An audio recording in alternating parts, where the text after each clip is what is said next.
Hello and welcome, I'm Andy Richmond, and over the next 10 minutes or so we'll be taking a look at the Cowboys and Chargers clash with the big match preview brought to you by NFL Insight. We'll cover some of the betting markets, reflect on previous games between the two teams and how they have started the season, and also take a look at some of the important tactical elements within the game. Before we round out the preview with a small sample of our live match trading statistics, which form the basis of a lot of our trading decisions and strategies on Sunday night when we trade these games live. First of all, we can take a look at how the odds on this contest are being assessed and compare them to the NFL Insight Master Tissue price, which we produce for each and every NFL game that is played to allow you to have an original and authentic tissue in your hands to judge the true price in the marketplace. There's pretty much no difference of opinion here between ourselves and the bookmakers, although we do feel that the handicap margins are a little tight. As you can see, we also produce prices for the first scoring play of the game, and those too can be compared to what is an offer in the marketplace. All of these prices are available via our trading sheets, so that you can compare a real price based on hundreds of similar games with what you're being offered in the marketplace. Your own tissue in your hands, and they should prove incredibly useful if you are betting or trading on the game. We've started to use matchbook prices for our pre-game trading and assessments, and I would urge you to give them a try as an alternative to the fixed odds firms and Betfair and BetDAQ. They have good liquidity available and cover the NFL fully with a large variety of markets.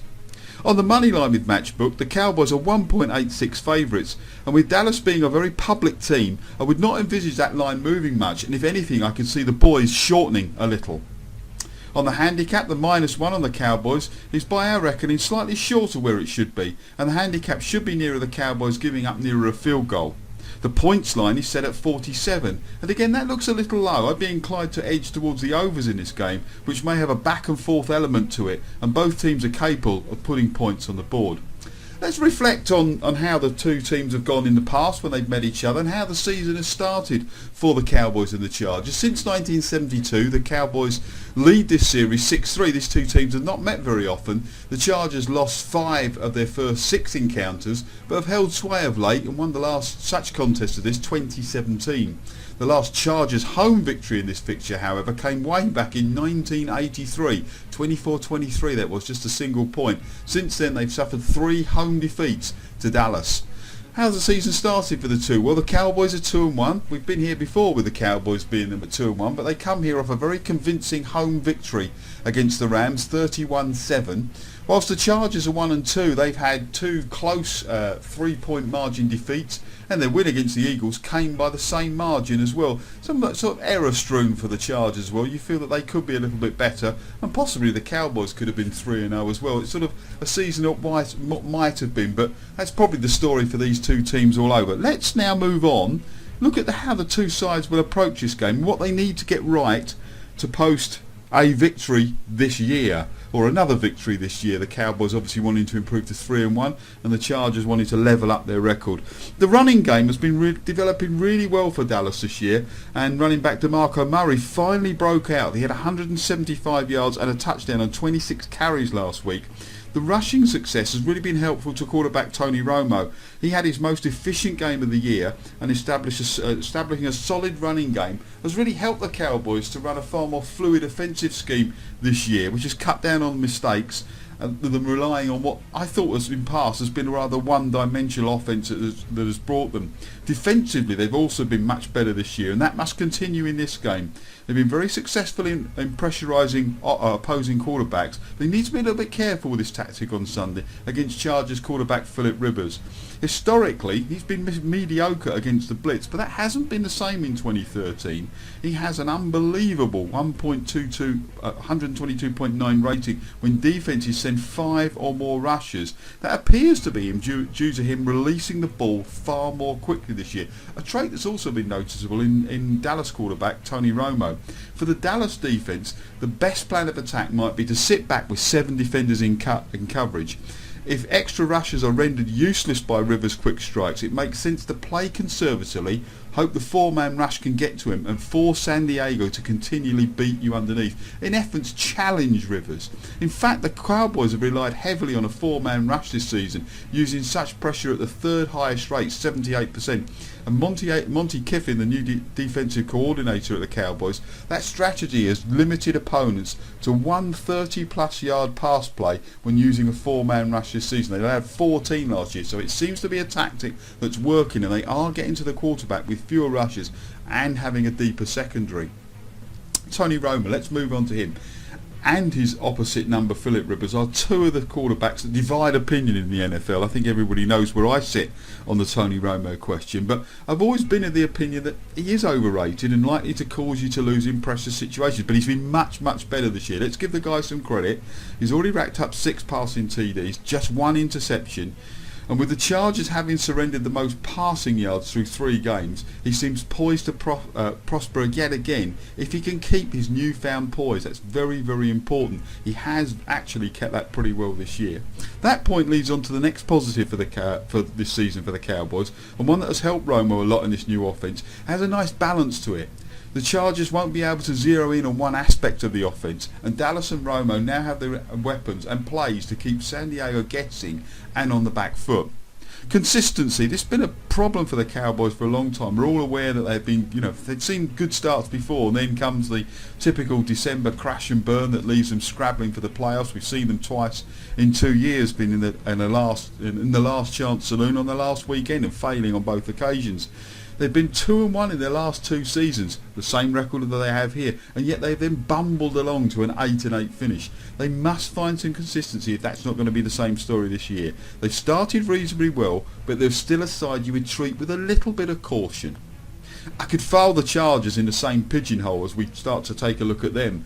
The first area that we should look at with San Diego is their ability to close out games and not leave the door open for the opposition. That was highlighted in the Week 3 loss to the Titans. They scored 10 unanswered points in the fourth quarter after the Chargers had led 17-10 in the third quarter, and they had numerous opportunities to close this game out. Holding on to a lead and closing out games has been a real problem for the Chargers. You must remember that if you're trading on this game and they get in front. They are a little bit flaky, but I could level that at the Cowboys as well. This could be a real back and forth game. One way that they could start to close out games and run down the clock is to use ex-Patriot Danny Woodhead in an expanded role. After catching just 2 passes in his Week 1 debut against the Houston Texans, Woodhead has been used has seen an increased workload in the past couple of games. He has 58 yards rushing and 108 yards receiving on the season. He was targeted 7 times by Rivers in Sunday's loss to Tennessee. The former New England Patriot was a clutch target for Rivers in moving the change and has done exactly what the team expected for him thus far, but using him more would really help the Chargers in tight situations and keep them moving forward. The Chargers defence, well, a mess I think is probably the best way to describe it. It's been in a real rebuilding phase, especially the secondary, and the secondary is being rebuilt with youth, and that is dangerous on times. It's taken time to bed in, and so far their opponents have had field days. They've gashed them for an average of 340 yards per game through the air. They've already given up over 1,000 yards, and that's just in 3 games. If they don't improve on this, the Cowboys have the receivers to exploit this flaw, and that can only mean one thing: points on the board for the Cowboys. Injuries to the offensive line. This was a big problem for Rivers last year as well, and it looks like it's going to be history repeating itself for the Chargers. Chad Reinhardt, King Dunlap, they went down with injuries against the Titans. When Dunlap left the game, the offensive line was shifted around, and there was all sorts of positional taking overs at different positions. We had Jerome Clary returning to right tackle, Micah Harris went to left tackle, Johnny Troutman going to play left guard, and then Rich Ornberger filled in at right guard. The Chargers don't have much depth at offensive line, so it'd be interesting to see what they do this week.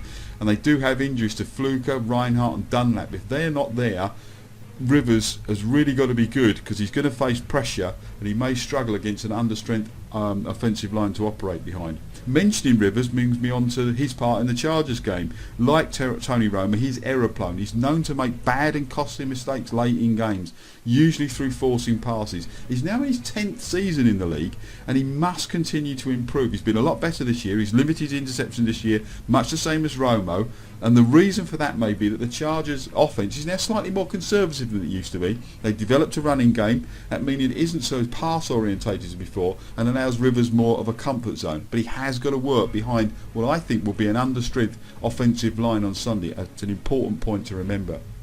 At the top of the show, I mentioned our exclusive trading stat sheets, and these have lots of information about how sides have responded in certain situations before and how often they go on to win a game in certain situations. These give you a fantastic guideline and price to compare with what is on offer from the bookmakers at the same point. Here you can see what the true prices should be in the following situations at half time, and we also take a look at, by comparing games of a similar nature, how likely situations are to happen throughout a game. In our live trading room on Sunday, we have the ability to predict a live tissue price and how likely statistically certain outcomes are to happen. Here you can see that if Dallas were to lead by 10 points or more at half time, they have a 91% chance of going on to win this game. We have statistics like that for every situation and margin with the game as it progresses. You can also see that the chance of Dallas leading by 10 points or more within the game is around 46%, or in betting numbers a 6 to 5 chance that they do just that. These prices could be useful for winning margin betting, for instance. These statistics are just a small taster of the profusion of data that we have available in those sheets, which are exclusive to NFL Insight, and via the live updates that are available in our trading view, make us able to assess match situation and the odds available at an instant.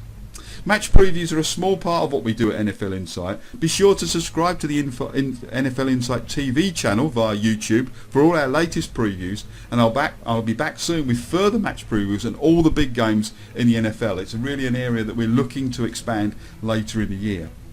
Make sure you also check our betting focus previews via the website, which can be found at www.betting-insight.com.